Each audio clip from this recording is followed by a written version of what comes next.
kautusan.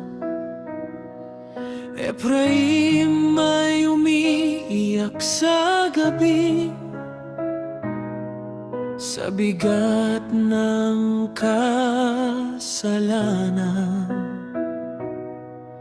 Ang lupang pangako'y aming tinalikdan, dahil sa pusong matigas. Ngunit sa luha'y aming tinatawag ang hari ng awat lunas.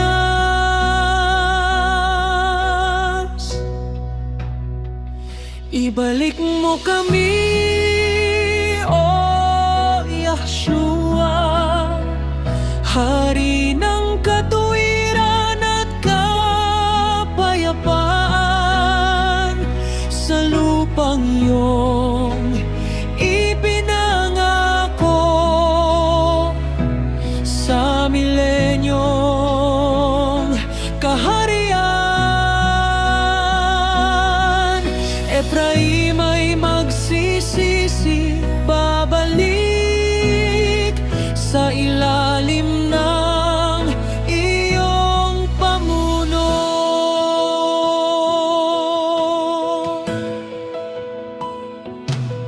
Narinig mo ang iyak ng aming puso, hindi mo kami itinakwil. Sa pamamagitan ng iyong awa, kami iyong tinipon muli. Ang pusong bato'y pinalitan mo ng pusong marunong sumunod.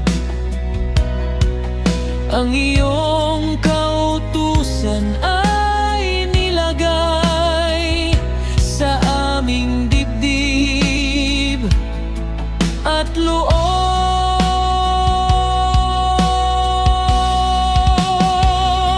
Ibalik mo kami, O Yahshua, hari ng katuwiran at kapayapaan, sa lupang iyong ipinangako,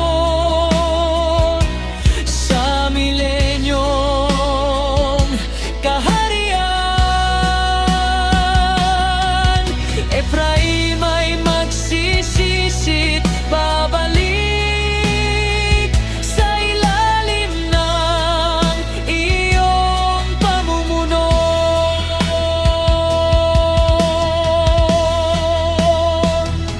Mula sa hilaga hanggang sa silangan, iyong tinipon ang naligaw.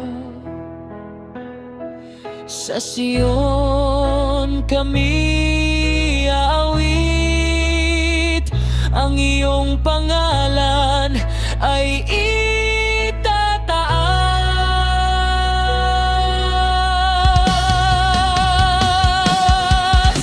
Wala nang tabak, wala nang takot, ang kapayapaan ay maghahari sa ilalim ng Mesiyas na hari. Ang mundo'y iyong babaguhin. Ibalik mo kami, O Yahshua, hari ng Israel, magpakailanman, sa milenyong kaharian ng liwanag. Ang lupa'y mapapanumbalik, Ephraim ay hindi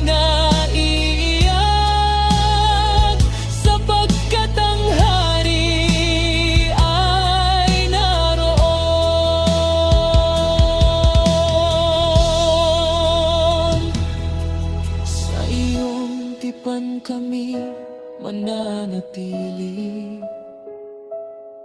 Sa iyong daan kami lalakad.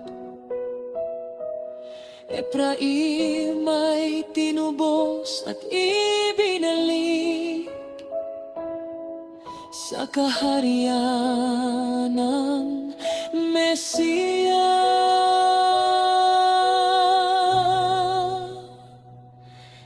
Yahshua.